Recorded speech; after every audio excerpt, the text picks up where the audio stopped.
Pernah gak sih teman-teman kalau misalnya udah bikin konten edukasi, udah bikin konten tutorial, udah bikin konten tips and trick, tapi ya itu nggak FYP, bahkan nggak naik view-nya guys ya, atau mentok ya paling 10, 20, 30 kalau nggak di YouTube ya.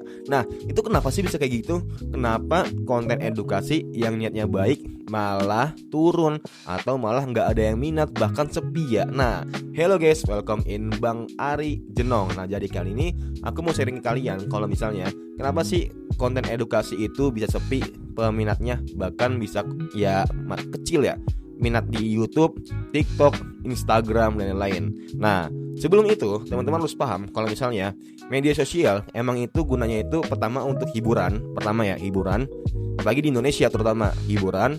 Habis hiburan baru knowledge atau edukasi. Yang pertama nih hiburan. Orang buka media sosial pastinya yaitu untuk hiburan pertama kali. Kedua baru media sosial atau buat edukasi, informasi, segala macamnya. Makanya itu wajar aja kalau misalnya edukasi itu pastinya menjadi hal yang kedua untuk orang-orang buat buka di YouTube ya. Jadi buat teman-teman sebisa mungkin kalau misalnya udah bikin channel edukasi, udah bikin channel tentang pembelajaran, pendidikan, tips and tricks segala macamnya. Nah teman-teman nggak perlu risau, nggak perlu panik. Karena apa? Karena teman-teman diniatkan dulu dari awal kalau misalnya ini video teman-teman bikin untuk masa depan, bukan untuk sekarang aja. Pertama itu. Kedua, untuk video edukasi pastinya nggak langsung ke up. Karena apa? Karena setiap momen atau setiap fenomena yang ada teman-teman terjadi di hari itu, di minggu itu, di bulan itu pastinya berbeda dan jarang yang relevan sama sesuai video kalian. Makanya itu kenapa banyak kayak Om Deddy Corbuzier atau nggak mungkin banyak orang-orang influencer yang terkenal, ketika mereka ada fenomena atau nggak ada momen pastinya langsung dibahas. Karena apa? Karena pertama mereka itu bakal ngejar namanya algoritma yang sekiranya itu lagi banyak tren yang dicari di sosial kayak Instagram, YouTube, TikTok segala macamnya. Nah contohnya kayak sekarang itu lagi ramai banget orang-orang yang ngebahas tentang DPR segala macamnya. Nah pasti banyak kan yang kayak edukasi atau enggak orang-orang yang sekiranya paham tuh langsung ngebahas hal kayak gini. Yang sebelumnya itu nggak ngebahas jadi ngebahas. Karena apa? Karena ya mereka itu mau naikin tren pertama, mau naikin insight-nya channel dia gitu. Dan itu ya udah, selagi itu positif, selagi itu bermanfaat ya nggak masalah. Nah makanya kenapa kalau misalnya mau bikin channel edukasi ya harus siap-siap kalau misalnya di awal-awal itu ya sepi peminatnya. Karena ya emang fenomenanya belum ketemu gitu, belum ketemu benang awal benang akhirnya belum ketemu lubangnya yang sama.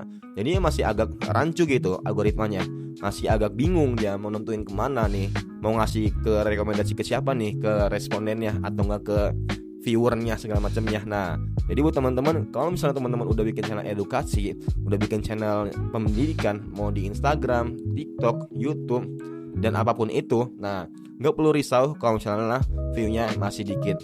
Ingat, semua hal kecil itu akan berdampak besar suatu saat nanti.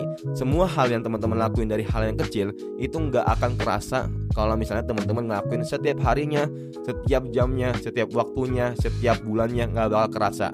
Ujung-ujungnya teman-teman kerasa kalau misalnya, dan ternyata gue udah sejauh ini ya, ternyata perjalanan aku udah sejauh ini nggak kerasa. Nah contohnya kalau misalnya aku buka channel aku yang pertama, channel Bang Jaming, kok aku bisa gitu bikin video kayak gitu ya. Nah yang sekarang udah nyampe 200.000 subscriber dan aku gak mau ngelanjutin karena aku lagi pengen fokus ke edukasi gitu. Mungkin untuk suatu saat aku mau bangun channel gaming lagi, tapi gak ngelanjutin channel itu karena aku tahu channel itu udah agak gak terlalu benar, algoritmanya udah jelek lah. Nah cuman aku mau jadiin buat penghargaan prestasiin aku aja. Kalau misalnya itu bukti kalau misalnya channel Bang Jaming itu bisa dibilang channel yang dimana awal aku benar-benar ngerintis, gak ada siapa-siapa pun itu, benar-benar belajar dari nol dan aku langsung aplikasiin, praktekin di channel itu ya. Nah jadi wajar aja kalau misalnya algoritmanya jelek segala macam, karena itu sebagai channel eksekusi aku lah.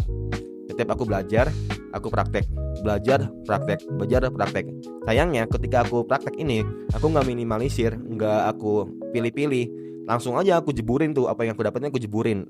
Dan minusnya channel aku jelek, algoritmanya aku jelek. Tapi plusnya aku dapat insight dapat informasi, dapat pengetahuan kalau misalnya oh ternyata kalau misalnya kita YouTube Short tuh harus kayak gini, YouTube Long tuh harus gini, AI itu gini. Nah, jadi hal itu jadi pengetahuan untuk aku, dan aku sharing di channel ini setiap harinya. Kalau misalnya aku juga bisa ya guys ya. Tapi insya Allah aku usahain untuk setiap harinya bakal upload dan bakal ngasih insight ke teman-teman. Walaupun ada yang merasa nggak bermanfaat atau nggak ada yang merasa bermanfaat, ya itu it's okay, nggak apa-apa. Karena sebagai pemula di umur aku yang masih dini, itu nggak apa-apa untuk mengasih pembelajaran ke teman-teman sebagai YouTuber pemula atau sebagai bahasanya calon influencer sukses di waktu yang masih dini. Mungkin itu aja guys ya, semoga bermanfaat. Semoga teman-teman abis ini bisa introspeksi diri, bisa lebih baik, glow up lebih jauh segala macamnya. Semoga bermanfaat, and see you next time. Bye.